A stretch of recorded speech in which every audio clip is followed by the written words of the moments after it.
There's something that you need to see.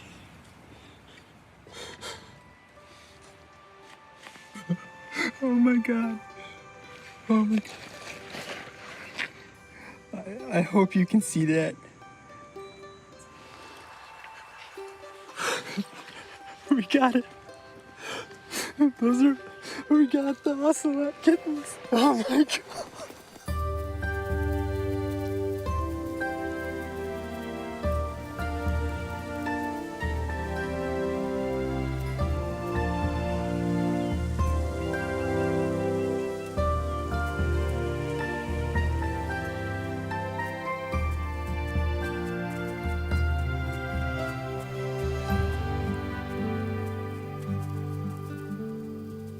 And thus began one of the greatest experiences of my life. Getting to watch 2 of these precious kittens grow up. Merely weeks old, we were the first people to ever get to see what it takes for a wild American ocelot to raise her young.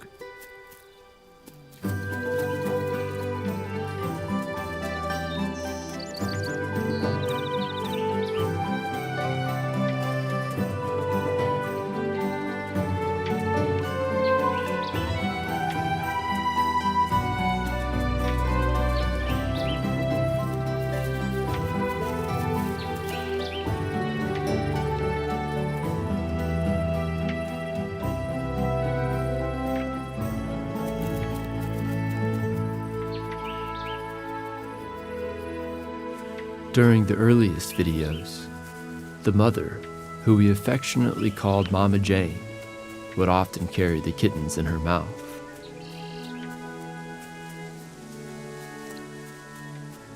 At other times, we saw her traveling with only one of the kittens.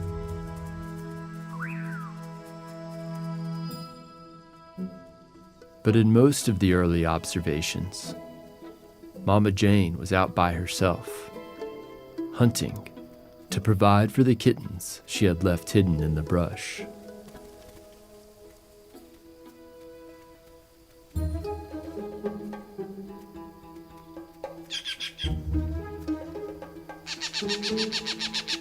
Birds would often call out as she traveled, warning others there was a predator on the prowl.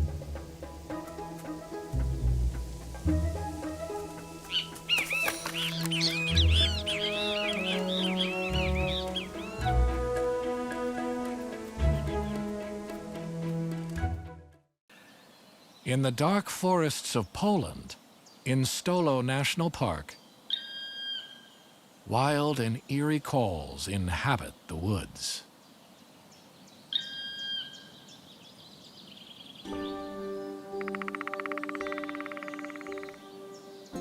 They belong to a pair of rarely filmed black woodpeckers, calling to each other through the trees.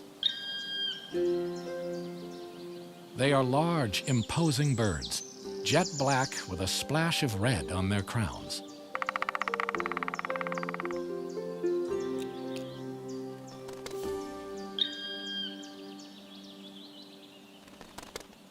These 2 have made a home in a beech tree and are raising a family 80 feet up in the air.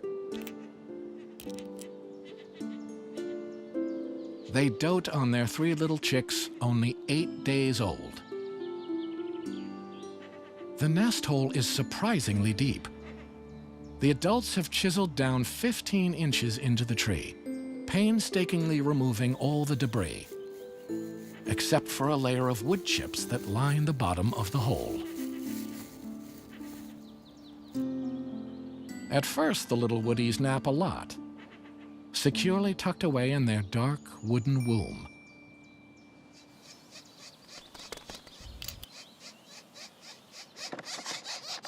But soon, all the chicks are crying all the time.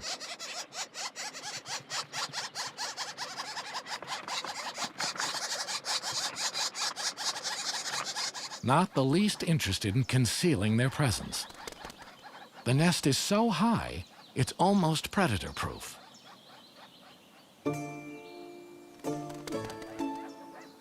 Their father, in his full red cap,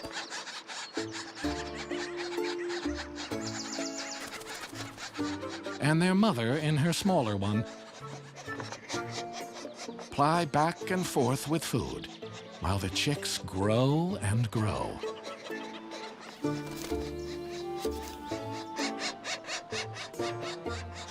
With daylight approaching 17 hours at the height of June, there's no rest for the weary.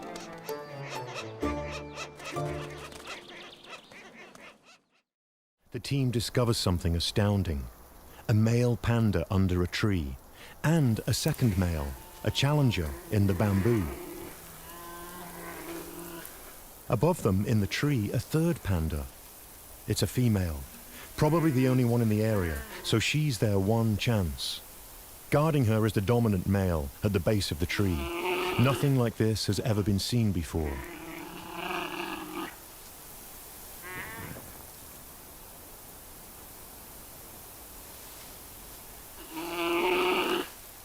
The rival backs away. Female pandas are only fertile for a couple of days, so every male battles to be in the right place at the right time. After an hour, she starts to come down.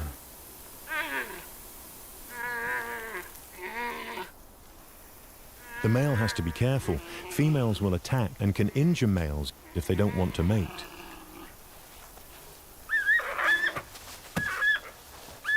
The couple fight for only a second. He retreats, and she makes her escape. She's not ready. Both males will follow her until she comes into estrus. Calls between the male rivals become more frequent.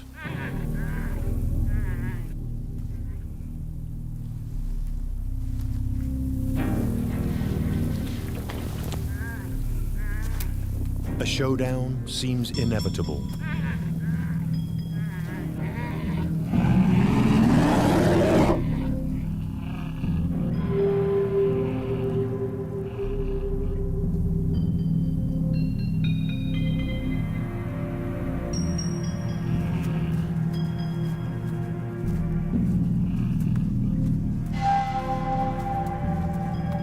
The challenger is to the left. He's younger and takes the high ground, an advantage in a fight. The old dominant male backs down, but then he rallies and comes back in.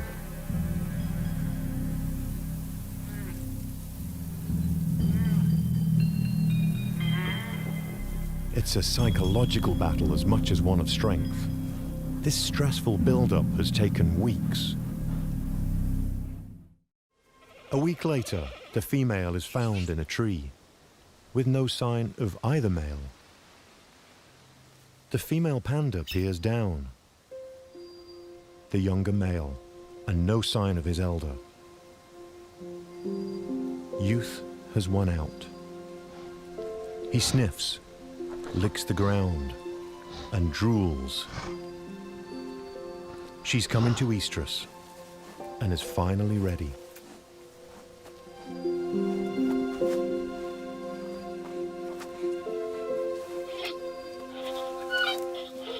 Then, in what they may imagine as a discreet corner, they mate. The roaring, scent marking, fighting, and being held hostage may actually trigger her ovulation. It's similar in other bear species, and it explains why pandas have such problems breeding in captivity. Wild animals lead complicated lives.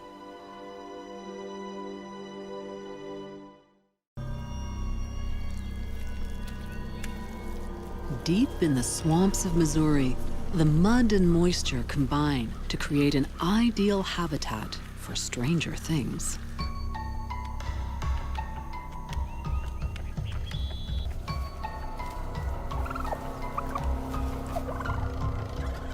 This is a place where the swamp creatures are so secretive, they rarely get a glimpse even of each other.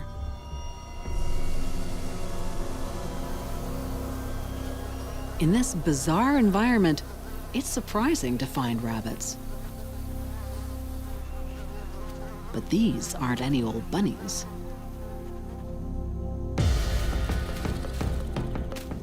These are swamp rabbits, a unique species that is the largest cottontail on the planet. And these animals have an incredible superpower.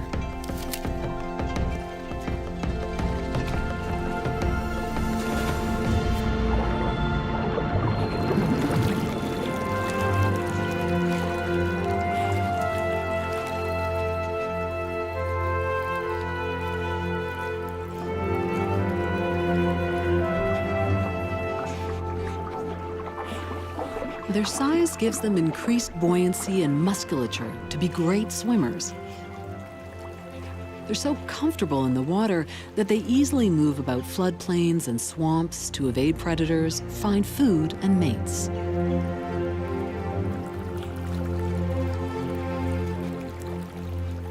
Swamp rabbits are shy creatures. In fact, so little is known about them that this is the first time they've ever been filmed swimming.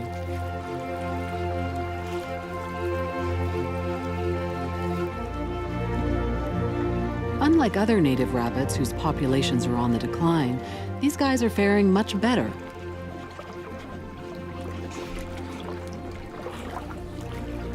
And as long as there is a swamp or waterway open, they can bunny paddle their way to new territory up and down the Mississippi Valley.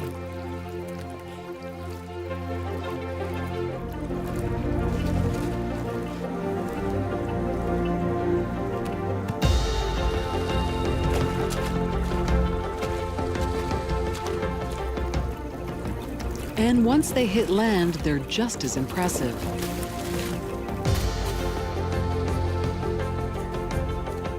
They leap more like deer than rabbits. They are the Iron Men of the rabbit world.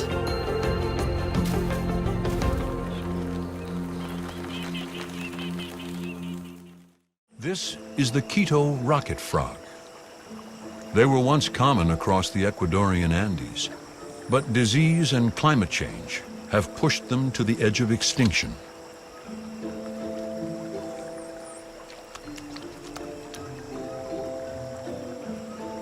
The tiny male sends a high-pitched call out through the undergrowth.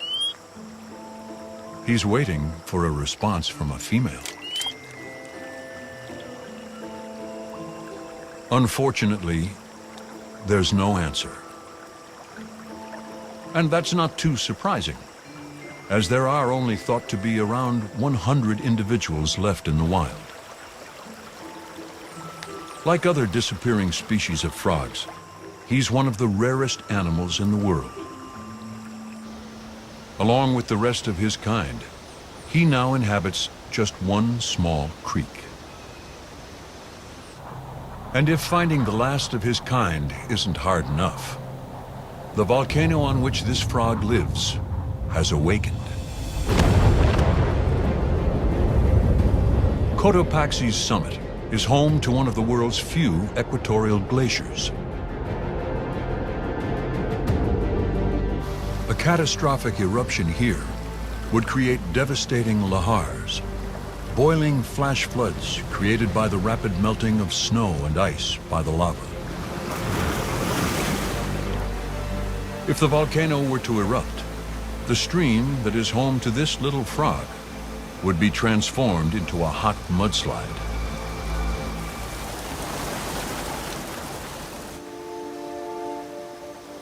Thankfully, the rocket frog now has a helping hand from a team of scientists from Quito. Andres and his team are frog fanatics. This is the last known location where this frog can be found. It's very difficult to find the frogs. The best way to do it is trying to make them call to you back. So we make this sound, and that's the sound of the mating call, so they can respond to us.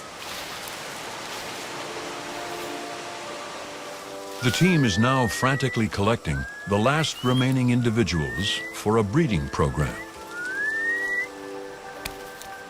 If successful, they will release a population back into a safer stream, out of the volcano's reach. For now, the fate of a species is in the hands of Andres and his team, and Cotopaxi.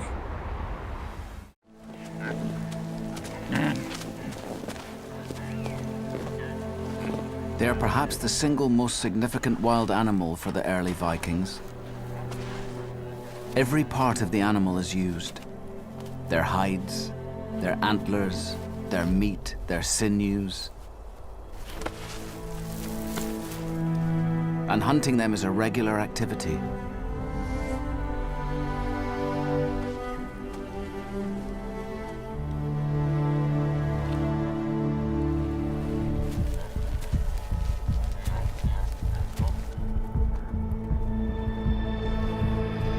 It's a chance encounter with the herd, but one no Viking can resist.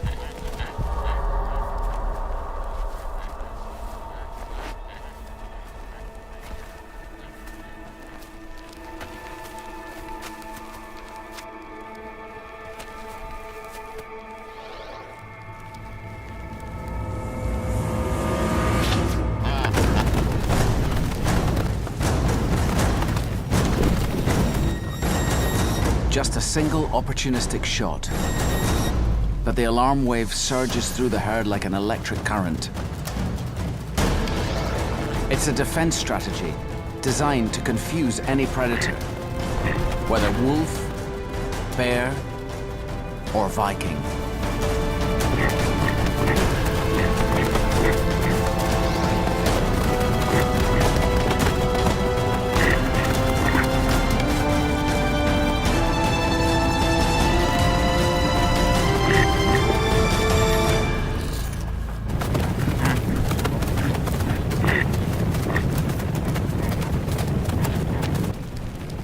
But achieving a clean kill in a swirling melee like this is difficult.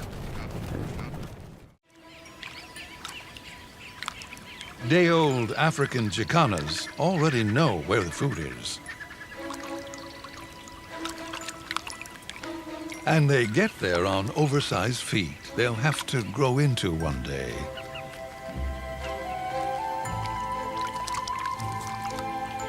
They're not ideally adapted for running or flying, but getting around on floating lilies, that is their specialty.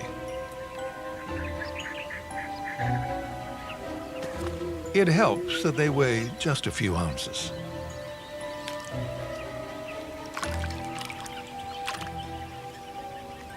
The twins have no perception of the danger beneath the lilies.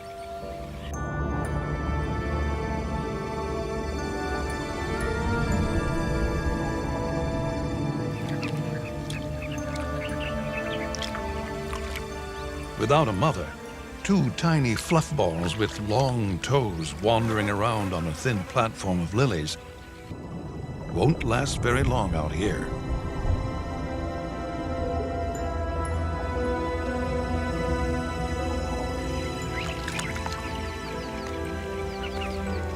But Jacana mothers always abandon their chicks as they hatch and leave them entirely in the care of the males. The father has his own flotation issues to deal with, but he keeps up with them, watching for anything suspicious in the water. And there it is.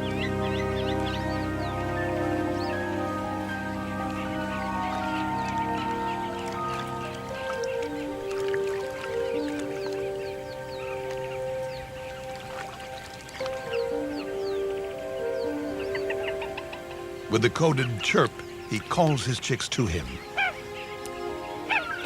It's not just to hide them from the crocodile. He has to move them to safety. And the best way for him to do that is to tuck one under each wing and walk them out of danger.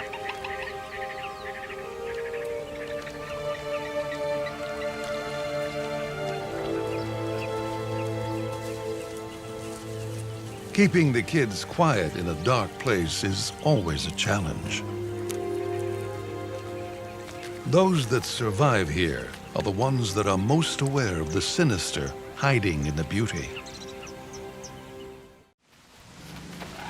Elephants have picked up the sound of death, the chaos, and they don't like it. The mere presence of lions, the smell of blood, and the disturbance to their sedate lives offends these animals. They thrive on peace and seem to just want to maintain that. Outraged, they act as if the lions had killed one of their own, not a buffalo. And for one of them, that may be true. A tuskless cow reacts as if she has lost a calf or family member of her own in the past. Elephants hold that hurt and loss for a long time.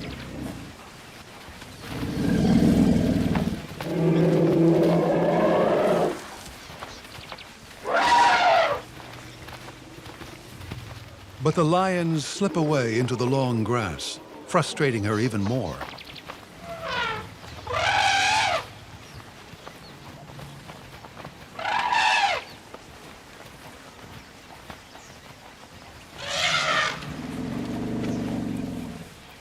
And then, without any obvious reason at all, the female and her herd suddenly settle down and allow the pride to feed.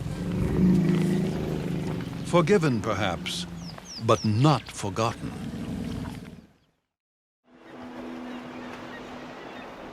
The land may freeze over, but the sea doesn't. Herring. They come to wait out the winter months in huge numbers. And hunters follow.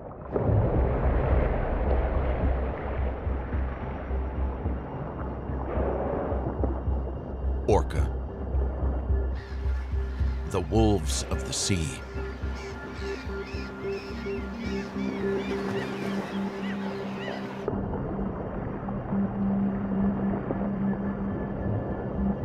Winter's return marks the start of a great feast.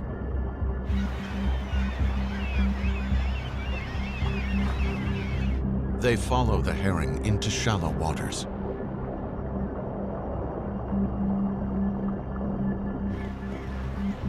And with so many fish around, picking them off is easy for a pod that knows how. Orcas here have a special way of catching herring. A quick turn of speed, and their powerful tails send shockwaves through the water, stunning the fish. Shoals this big make it hard to miss.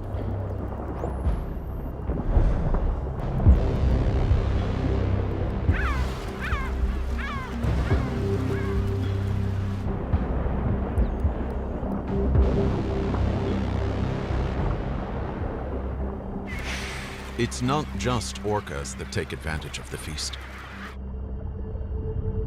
Humpback whales.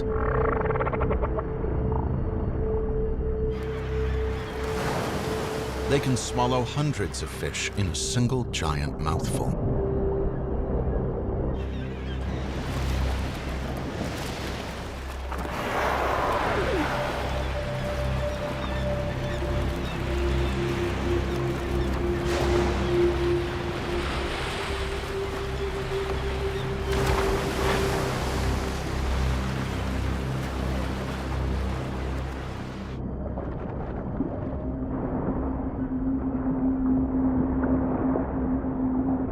With billions of herring gathered here, this spectacle will last all through the long winter.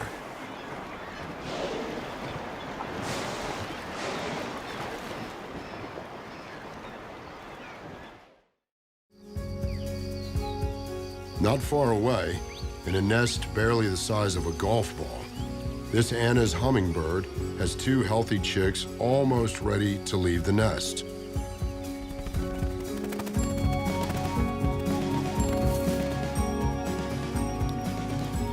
This is unique footage. The first time these birds have ever been seen nesting in Big Bend.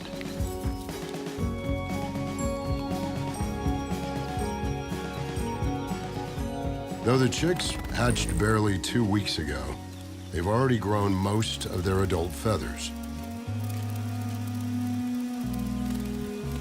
They're keen to leave their tiny home, but their first attempts at freedom can be a little clumsy and dangerous.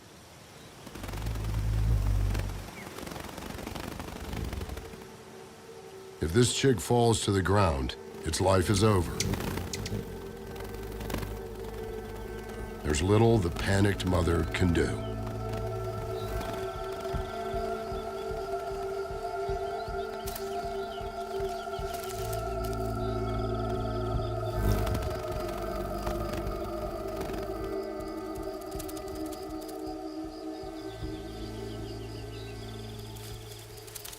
After 5 agonizing minutes, the youngster is back where it should be, hopefully with a lesson learned. So this is the flower bee highway right through here, and this is where the males will search for females, and the females might be here feeding on the nectar here. If the male comes along and he's like, slams on the brakes, and then he will hover and stare at her in a really appreciative way. I've never ever seen successful mating in this situation, but I have seen them mate on the ground. On his root, he also has little sunlit patches of leaves, which the female likes to sit on. The female, there he is, the female, she might just be cleaning pollen off herself or something like that, and then the male comes along, same process, he sees her, he's transfixed, he's like, oh my God. It's like there's a little dance. He has to kind of hover around her and he'll get closer and closer. He jumps on her and he puts some legs around her, and then basically, then he gets up and he gets his hairy legs out and he starts waving them around, but in real time, it's like about, it's much faster than that. In slow motion, you can see the tufts on his hairy legs. He is gently, 3 times he brushes them on the female's antenna, then 3 times he brushes them on the female's antenna.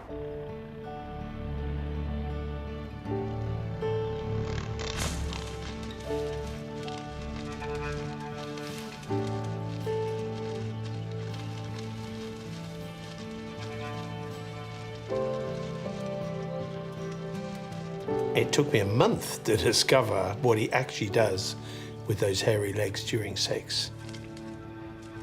All I knew at the start of that was that the hairs are associated with scent. That's about as much as anybody ever knew.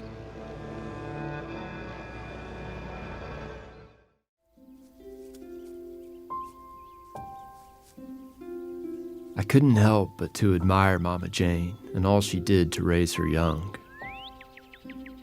Every day she was out hunting to feed herself and her offspring, and she had no choice but to leave them alone and vulnerable for hours at a time, which is something that I couldn't imagine.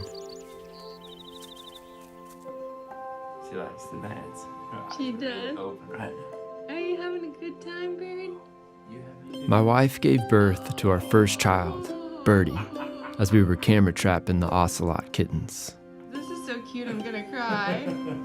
Her first stuffed animal was an obvious choice.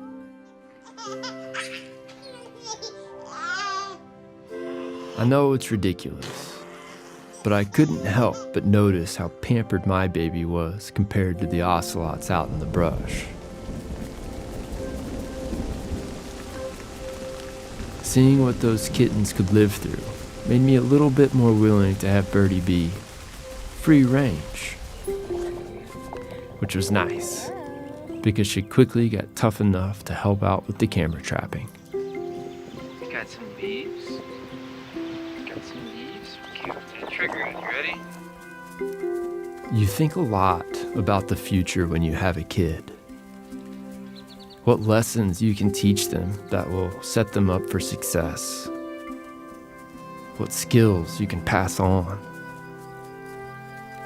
You'll do pretty much anything to give them the best chance at life.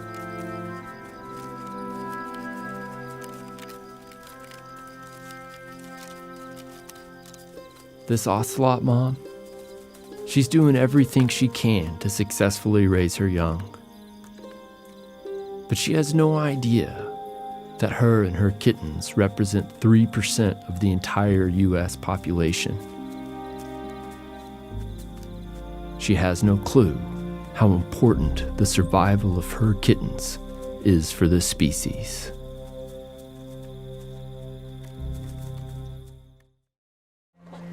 These cormorants hunt fish at sea, but roost and breed at the oases in the dunes. It provided a great hunting ground for the orphan sisters.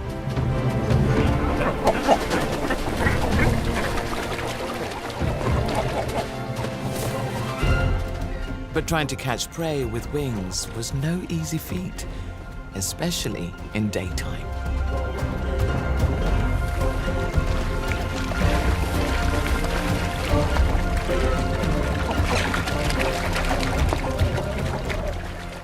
They quickly realized that the birds congregated in very particular areas at night, and they would devise their hunting strategy around that.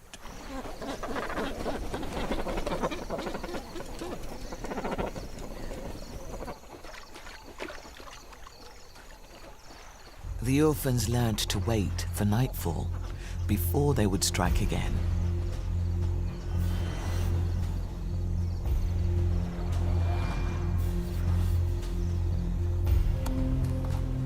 Philip's own strategy to monitor them in the dark had to be unobtrusive and invisible. Once I had the right night vision equipment, their world reopened, and I was able to follow and observe them in great detail.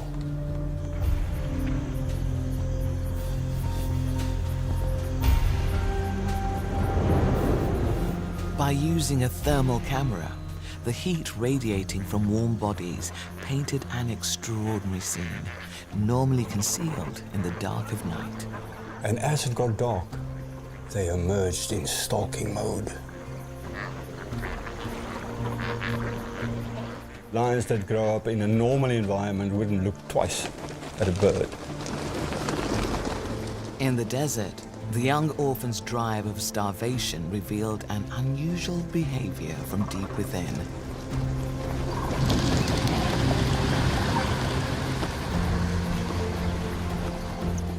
Their survival instinct would take them to new heights.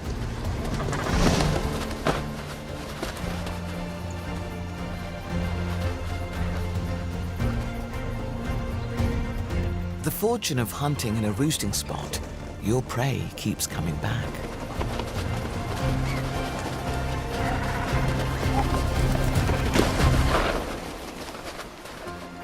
But to truly take advantage of this bonanza, they needed to step out of their comfort zone. Water evokes fear in most cats. But to hunt wetland birds, the sisters had to take the plunge.